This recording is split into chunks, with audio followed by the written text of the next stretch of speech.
kicking back on this summer breeze.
Welcome to Double K's Classroom.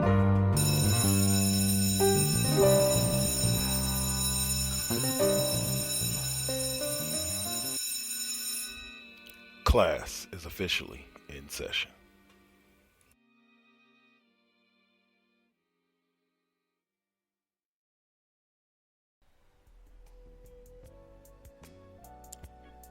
The following Four Aces production is for mature audiences only. Listener discretion is highly advised.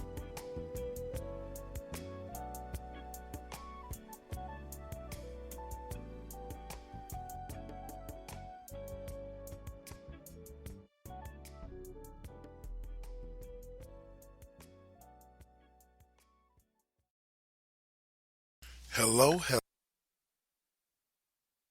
hello, and welcome to this week's edition of Double K's Classroom. I am your teacher for this evening. My name is Double K, and I'm going to be talking to you a little bit about one of your favorite sports. One of my favorite sports, too. It's a sport that involves a round orange ball, and they dribble it up and down the court, and some of the greatest people in the world have played on various teams and did amazing things. People like Michael Jordan, people like LeBron James, people like Stephen Curry, Draymond Green. They've all had their part playing for the championship that is the NBA Finals. Thank y'all for joining me today. We're going to start taking a look at the Eastern Conference for this year. The league is definitely different right now. We're coming off the All-Star break game and the All-Star break. First, I'll give you a couple of thoughts there. The All-Star game was all right. I don't really like the fourth quarter format. Like, it's basically like street ball where, like, you have to win by two and blah, blah, blah. And, yeah, it's first to this score, blah, blah, blah. So it was like, final score was like 157 to 150. Team LeBron won. 157, 155. Team LeBron won on free throws. The refs were way too involved in the last part of the game. Overall, it was a decent game. Kawhi Leonard won the now named Kobe Bryant Award. So, yeah, it was a pretty good overall. Like the weekend, I do agree with most of the pundits that Aaron Gordon got robbed of what should have been his for a second year in a row in the slam dunk title. But what's a good dunk contest without a good story? And I think it was like Derrick Jones Jr. or something like that won the actual dunk contest. So yeah, because normally when you say somebody's robbed, that means they didn't win it. But anyway, yeah. So the All Star weekend went okay. I don't remember who won the skills competition or the 3-point contest. I didn't really watch those, but overall, it was a good weekend. So now getting to the standings. Let's start at the bottom of the East. At the bottom of the East, we have the Cleveland Cavaliers at 14-40, 32 games back. Their head coach John Beeline just parted ways with the team at the All Star break, so they have an interim coach now. Just above them, you have Trey Young and the Atlanta Hawks at 18-41. Don't know what happened there. I thought they had a pretty good squad over there in Atlanta, but Amari Spellman came over to the Warriors. I didn't really think that was going to affect Atlanta that much, but it did. Like, I don't know why it did. But the Knicks are surprisingly not the worst team in the league, but they're the third worst team in the conference at 17-38, 30 games back of the conference leaders. This team has won 9 games away and 8 games at home. It's just not a very good team, but they're good. Here's the thing about it: they have some talented players. It's just unfortunately right now, like, they're just not a good team. And so, like, I forget, the guy who's coaching them is the guy that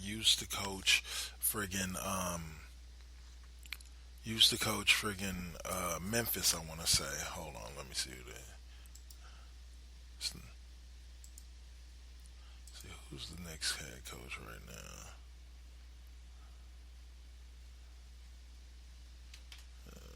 Come on. There we go. Opens up a whole nother thing. Where's the head? Who's the head coach?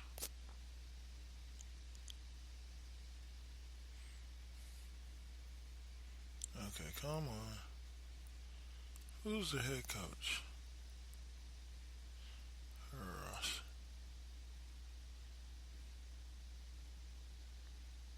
Oh, there we go. Mike Miller is the coach right now. So, yeah, like I said, I just don't know.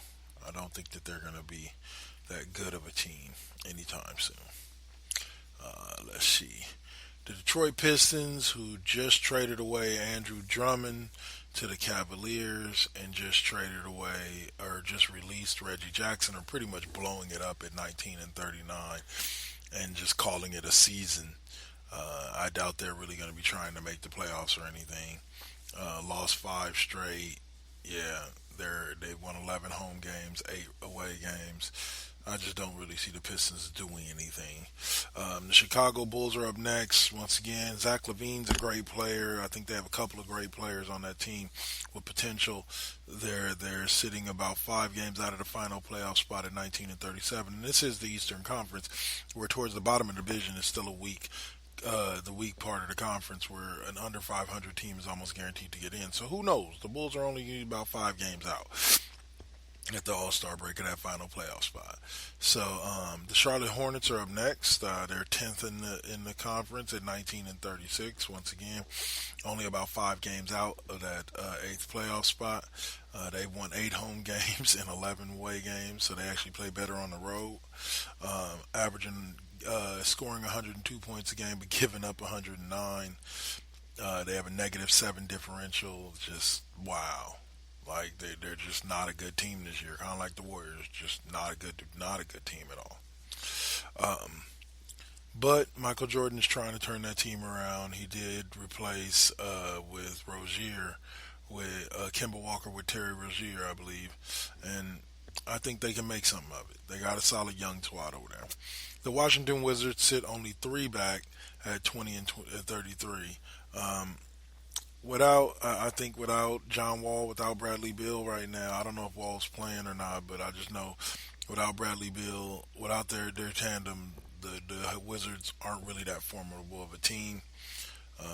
They have won 2 straight, but their plus minus or their differential is -4.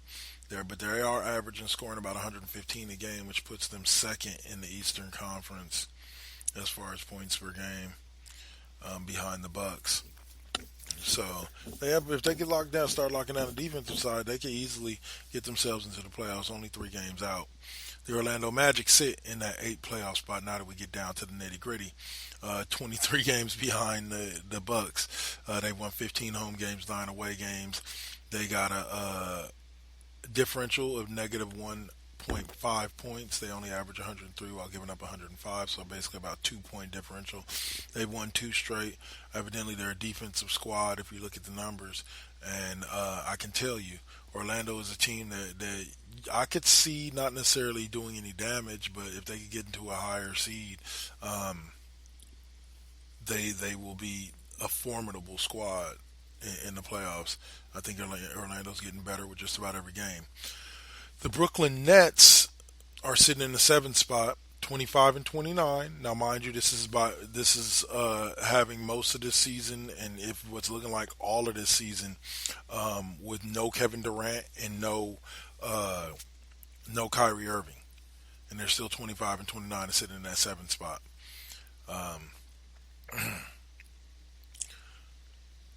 They're 23 games out. They won 15. They've lost 9, or they won 9 on the road, won 15 at home. Sorry. The Nets have won 16 at home, won 9 on the road, and their differential is negative 0.6. Now, mind you, this is without Kyrie Irving and Kevin Durant. 110 to 111 given up. This team is a solid squad who I can see actually surprising somebody come playoffs. But they're not getting to the finals this year, but they have a solid shot of getting there next year. And if the Warriors get better the way I want to see them get better, which we'll talk about way later, we might see the Warriors and the Nets in the finals. That would be savage. Let's see. Indiana Pacers sit at the sixth spot, and this is where shit gets interesting in the East. 15 games back of the Bucks. 32 and 23, 19 home wins, 13 away wins. They have a plus 2.1 differential, averaging scoring 109 and only giving up 107. This is a good squad who only seems to get better the deeper into the playoffs we go, or not the playoffs, but deeper into the season we go. So I could see them making a push to where they get a higher seed in the playoffs, and I could also see them doing some damage in the playoffs. The Sixers kind of aren't where I thought they would be, but they're not in a bad place. 35 and 21, they're in the fifth seed right now, 12 and a half games back of Milwaukee. Hold on one second.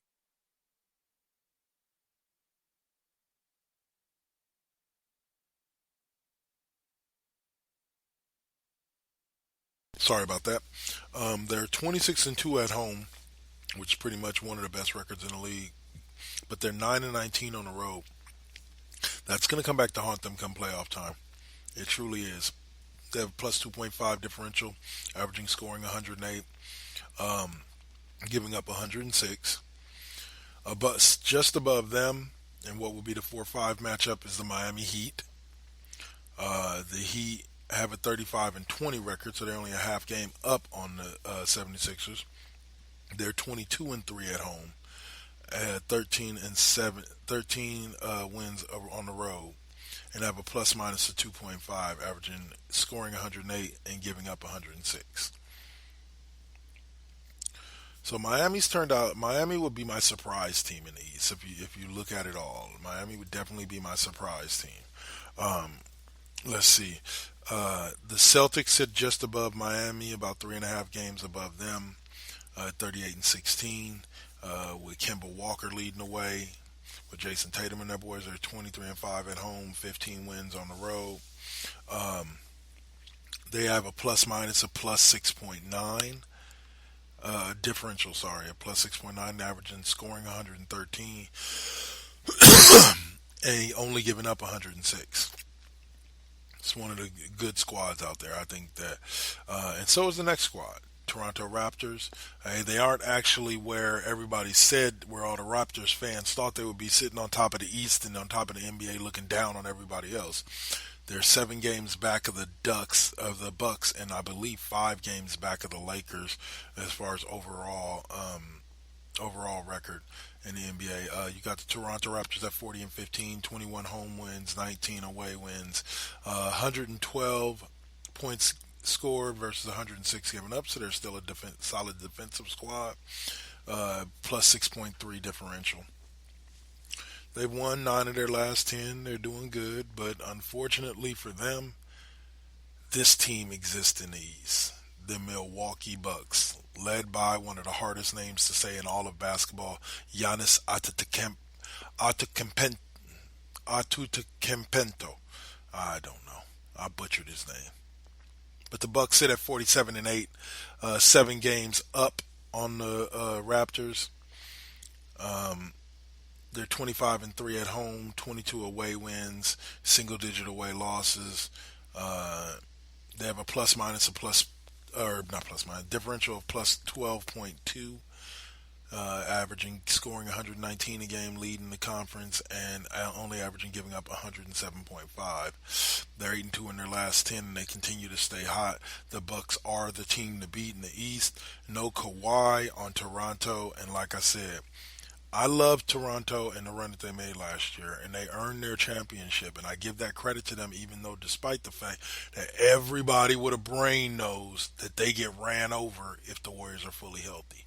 But congratulations to them on beating the team that was in front of them and winning their championship. But if they don't have Kawhi, the Raptors never make it past the Sixers last year. The Raptors never make it past the Bucks. Period. People don't understand that.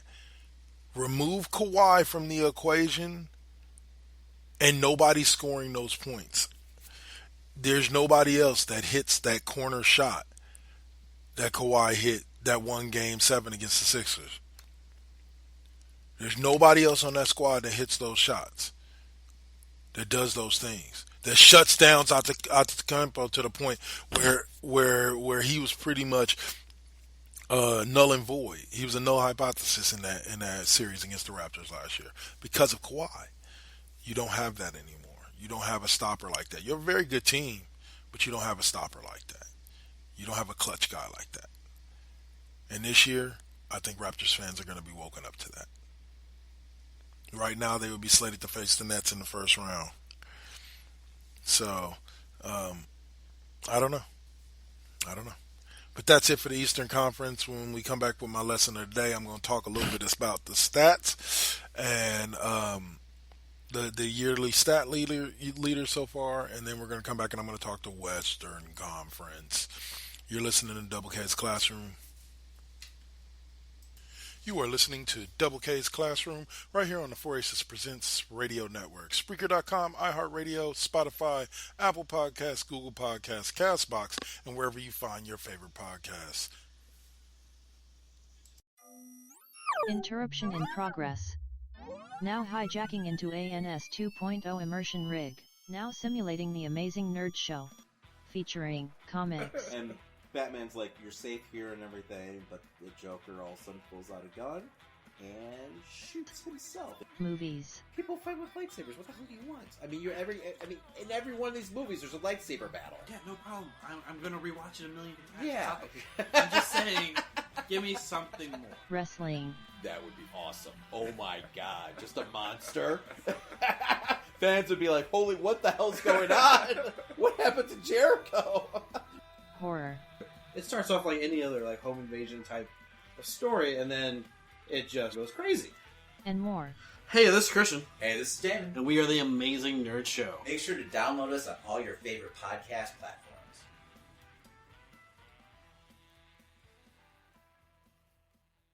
So, what's up? Steve Fingerstyles here, the host of the podcast, spelled DA, of course. Tune in each and every week to hear what pisses me off, what angers me, what I make fun of, and of course, my crazy rants. I also have incompetent co-hosts, cool guests, and a silent producer that sucks. So what more do you need from a podcast? You can listen on Apple Podcasts, Stitcher, TuneIn, SoundCloud, and the Pod Bros Network. Peace.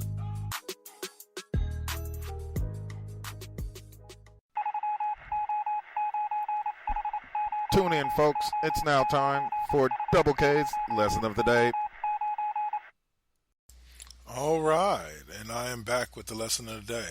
So let's look at this and see how it goes. This year's yearly stat winners go like this. We actually at this point in time have 3 different people averaging 30 points a game. That kills me. because like we haven't seen that. Like we haven't seen anybody average 30 for a season in a long time. Like it used to be a rare thing. Like it was a very special and rare thing when Jordan did it during his career. Okay, but this year we have Harden, Trae Young, only in his second year and averaging 30 a game. What the hell? And Antetokounmpo, averaging 30 a game.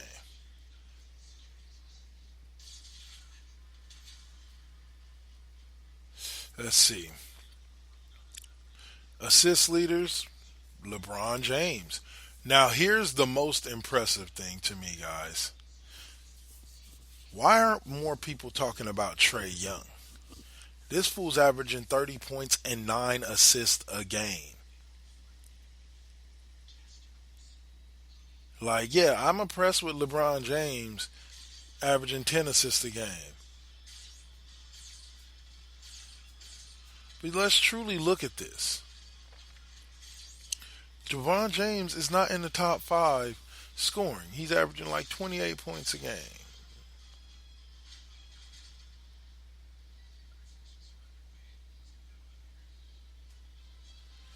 I'll say, Bradley Beal's averaging 29 a game, right on. But Trae Young, 30 and 9. Luka's averaging 8. Ricky Rubio's even up there with 8 for Phoenix. Ben Simmons is up there with 8 a game. But LeBron James is leading the way with 10.8. Leading rebounders, Antetokounmpo is averaging 30 points a game and 13 rebounds a game. Impressive. Andre Drummond for Cleveland is averaging 15 rebounds a game, followed by Rudy Gobert at 14. And then you got Hassan Whiteside out there in Portland averaging 14. You got Clint Capella, who's still currently playing for Houston, averaging 13.8, and then Giannis comes in behind him with 13.5.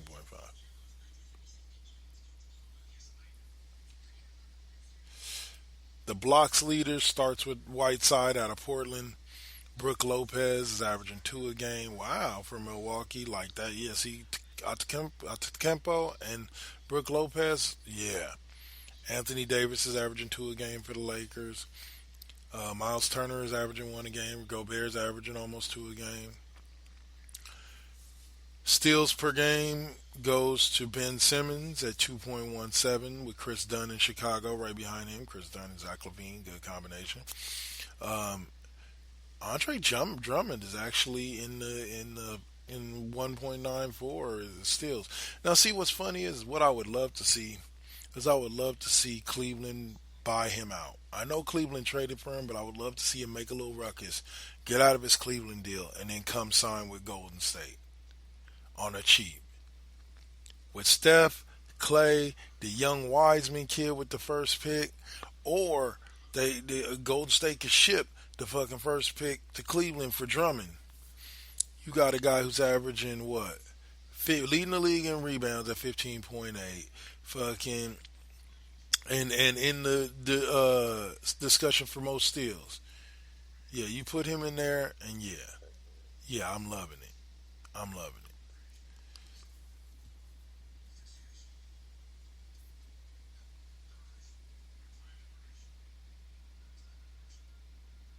Oh, why'd you do that, Mick? Sorry, I'm watching Legends of Tomorrow. All right, y'all. So that's it for the stat leaders. I'm thoroughly impressed with everything that's going on in the NBA right now. I believe that there's plenty of reasons to be happy and plenty of reasons to watch. I hope you do. I know I will. All the way through the playoffs. But for now, I'm done with this lesson of the day. And I will see you guys after the break. Thanks for listening in. Oh, also, while we're here, let me go ahead and tell you, we got a contest coming up called Ear to the Street. Check out the 4 Aces Presents fan page for details. If you're a beat maker, if you're a song artist and you want to try to get yourself heard and notarized, this may be the contest for you. So be sure to go on ahead and look us up, 4 Aces Presents Radio, on Facebook and at 4Aces, or at Aces at Hand, or find me at Double K. I'll have information at Double KK Double. I'll have information on my Twitter account at all, as well as the Double K's Classroom fan page. You can find information there. So just keep an eye out. Peace. Tune in, folks. It's now time for Double K's Lesson of the Day. You are listening to Double K's Classroom right here on the 4Aces Presents Radio Network. Spreaker.com, iHeartRadio, Spotify, Apple Podcasts, Google Podcasts, CastBox, and wherever you find your favorite podcasts. Game ticket, $50. Hot dog, $8. Team store item, $25. I told him I can beat him with one hand tied behind my back, with some glasses on, with one eye lens out, with some flip-flops on in the ring. Having to listen to someone's dumb sports opinions? Worthless. Some people shouldn't talk sports. For everyone else, there's the Unspoken Podcast, available on most podcasting platforms, and on the web at theunsporkensportspodcast.weebly.com. From the galactic depths of the comic book universe comes the Ghosts of the Stratosphere, ready to galvanize and energize your mind with the latest of comic book news and reviews. And why are you stopping me? Yes, that's much better. Hi, this is Andy Larson for Ghosts of the Stratosphere. Join me every week along with my co-hosts Rob Stewart and Chad Smith, as well as a cavalcade of fantastic comic book guests, as we dish out heaping helpings of the greatest and latest of comic book news and reviews. New shows posted every Tuesday with bonus shows every first Friday of the month. You can find us on iTunes and Stitcher under Ghosts of the Stratosphere, as well as on our website, www.gotstratosphere.com. Hope to see you soon, folks. All right, and I'm back. All right, so let's talk some from the bottom up, the Western Conference. And fortunately for me, we're starting with my favorite team, the Golden State Warriors. They're 12-44. They suck. This year, they're fucking garbage. This is possibly the worst Warriors team I've seen in like a decade. And I'm not saying that because of the players that's on it. I'm saying that because it's just been a bad year. Period. Don't matter how you cut it. 12-44. 30 games back of the Lakers. They've only won 7 home games and 5 away games. They have a negative 8 differential, giving up averaging scoring 106 and giving up 115. I understand this team is playing their hearts out every fucking night, and I give them all the credit and I support them because they're my Warriors.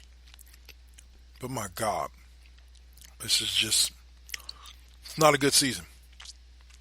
So, not gonna cry about it though.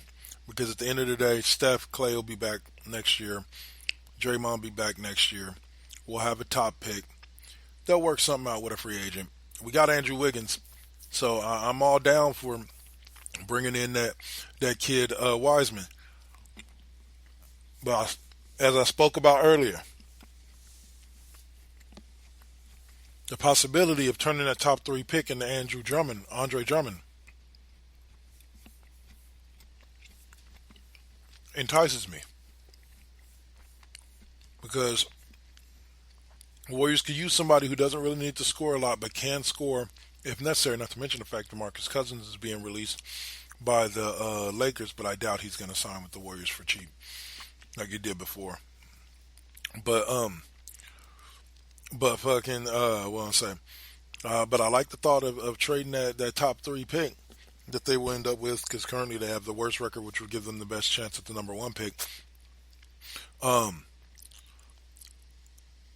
would love to see them flip that for Andre, top 3 pick. Say they end up with the 2 or 3 pick instead of 1. Flip that for Andre Drummond. And fucking put out a lineup next year of Steph, Clay, Andrew Wiggins, Draymond, and Andre Drummond. Defensively, that team would be a beast. Offensively, they'd be a fucking juggernaut. And I'm sorry to say it, I love Harrison Barnes to death, but I think Andrew Wiggins is better defensively, and I think that Andrew Wiggins would be a different beast to have. Now, there's been talk that they could ship Wiggins out after the season's over, which it would be funny to see Wiggins and that top pick go to Cleveland, because then puts Wiggins right back in Cleveland for Andre Drummond. But we'll see. Moving on, you move up to the Minnesota Timberwolves, who sit at 16-37, 25 games back of the Lakers, 7 home wins, 9 away wins.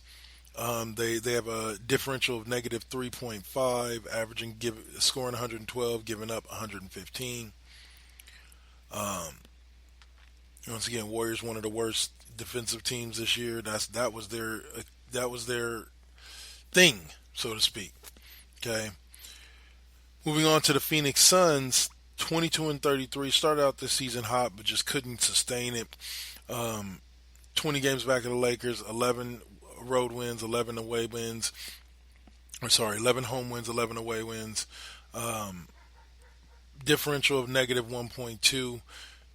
Let's see, they're averaging scoring 112, actually giving up 113, so about a point differential, and they're tied with the Sacramento Kings with the same record, 22-33, 20 games back, 12 home wins, 10 away wins, differential of negative 2.8, averaging scoring 108, giving up 111. Don't know what's going on in the Kings. They have a lot of talent. Maybe it's the coaching. I can't say it's management, because I think that management's done quite a bit to try to put a solid squad on the floor and give them a good coach, but I just don't know what's happening. The Pelicans have gotten better ever since Zion made his debut. He's one of the biggest and baddest boys in the NBA right now. Had his first 30-point game a few nights ago, right before the break. 23-32 they sit. They are 5 games out of the 8th playoff spot with Memphis. 11 home wins, 12 away wins. Average negative 1.5 differential, scoring 115 a game or 116 a game, giving up 117, so they basically have about a 1-point differential. Sitting just above them, only a half game above them, is the San Antonio Spurs, 23-31. Once again, don't know what's going on there. I think Pop's getting used to this new style of play, but they're getting better as the season goes along. 18.5 back of the Lakers, 14 home wins, 9 away wins, or 9 road wins, 1.3 differential, averaging scoring 113, giving up 114, 115. Just outside of the 8th playoff spot, 3.5 games back, is the Portland Trailblazers at 25-31. 15 home wins, 10 away wins, and negative 1.9 differential, averaging scoring 113 and giving up 115. Portland still has Damian Lillard and C.J. McCollum, but I don't think they've seen a lot of time on the court together. Hassan Whiteside is doing pretty well. Like I said, I think he's like 3rd in the league in rebounds and like 1st in the league in blocks. So he's doing pretty well out there in Houston. I think once they get their full team healthy, they're going to be dangerous if they actually do make the playoffs. Right now, the worst team in the Western Conference playoffs is 28-27 to Memphis. Now let's see. Hold on. That would be a 7 seed in the East. There you go. So they would only move up 1 spot. So the conferences are starting to level out. I'll say Memphis at 28-27, 16 home wins, 12 road wins. They are sitting at a negative 1.5 differential, averaging scoring 113, giving up 115, so about 2 points. They're 7-3 in their last 10. I like them. I think that they could even give the Lakers a little bit of fits before they got crushed. But I definitely would see a sweep if they met them in the first round of the playoffs this year. The Mavericks sit just above them at 5 games up, 33-22, tied with Oklahoma City. They're 15 home wins, 18 road wins. They are 5-5 in their last 10. They have a plus 5.9 differential, averaging scoring about 116, giving up 111. Sorry. The Thunder sit with 17 home wins, 16 road wins. That's with CP3. He has them as a solid playoff squad. 110 averaging a game, only giving up 108. I think that's that CP3 dog in him, averaging plus 2.6 differential.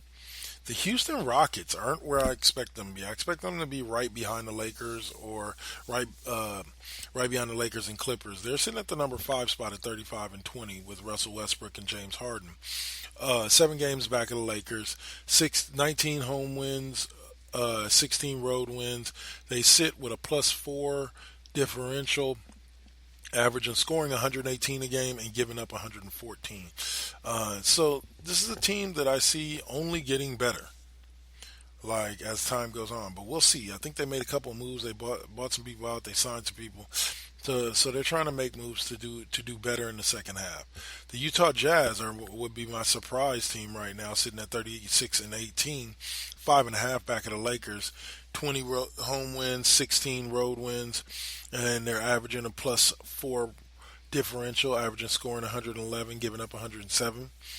I would keep my eye on the Jazz because they're a young team, Angles and them boys, and they know how to play. The Clippers sitting third. Doesn't surprise me with as much load management as they've done and how many times Paul George has been hurt throughout the season, but 37-18 is where they sit, 5 games back of the Lakers at the All-Star break. 22 home wins, 15 road wins. They are a plus 5.6 differential with 115 points scored and 110 given up. I see the Clippers as the biggest threat to the Lakers despite their positioning, because in the 2 matchups that they faced each other face-to-face, the Clippers have owned the Lakers. Even in the tight game, at the end of it, the Clippers own the Lakers. And the Clippers have only gotten better, adding Marcus Morris and adding Reggie Jackson to Lou Williams and Patrick Beverly and Kawhi Leonard and Paul George. Yeah. It's kind of like how scary Brooklyn's going to be next year with DeAndre Jordan and Kevin Durant and fucking Kyrie Irving all healthy, and that young squad haven't played yet another season and seen more playoff action. Oh, they're going to be dangerous. The Warriors, mark my words, they're going to be dangerous. The Nuggets sit in the 2nd spot, only a game above the Clippers at 38-17. 21 home wins, 17 road wins. Differential plus 3.7, 110 points scored a game, 106 given up or 107 given up. They're 7-3 in their last 10, but the Nuggets are a team to watch out for. I keep telling people the Lakers may find themselves get knocked off earlier than the conference finals, because they may end up facing if the playoffs started today, they would be facing the Clippers in the second round. No, they wouldn't, because the Clippers would be facing Oklahoma City, and then the winner of that matchup would be facing the Nuggets Mavericks winner, and then the Warriors, and then the Lakers would get the winner of the 4-5 matchup. So, okay, it's lining up where the Clippers can catch them in the conference finals, and it could get interesting. But the Lakers sit on top. I haven't said that for a while. So congratulations to Lakers fans. 41-12 with LeBron James and AD. 18 home wins, 23 road wins. Average plus minus of 7.4. 7-3 in their last 10. Hats off. They're doing exactly what they're supposed to do. Just like I would say about the Warriors the past few years. They did what they were supposed to do. The Lakers are doing what they're supposed to do, and if all goes right for them, this is one of those years where I wouldn't be mad at the Lakers winning the title. But does it need to happen? Nah, I wouldn't mind seeing the Clippers win one either. I'll leave it at that. Thanks for y'all for joining me this week. I hope y'all continue to join me. Join me next week when I'll have another Listener's Choice episode on KD5P, and hopefully Sunday we should be recording for the Cheap Pop Podcast, for another week of the Cheap Pop Podcast. But listen in for Saint and MVT Deuce and the Ear on the Street contest, and tune into Lovely Radio and Mr. Deacon Experience tomorrow, and Brick House and Inspire Radio, and like I said, Cheap Pop on Sunday, and all the other great shows here on the Four Aces Presents Radio Network. But biggest thank you for listening to me tonight on Double K's Classroom. Peace.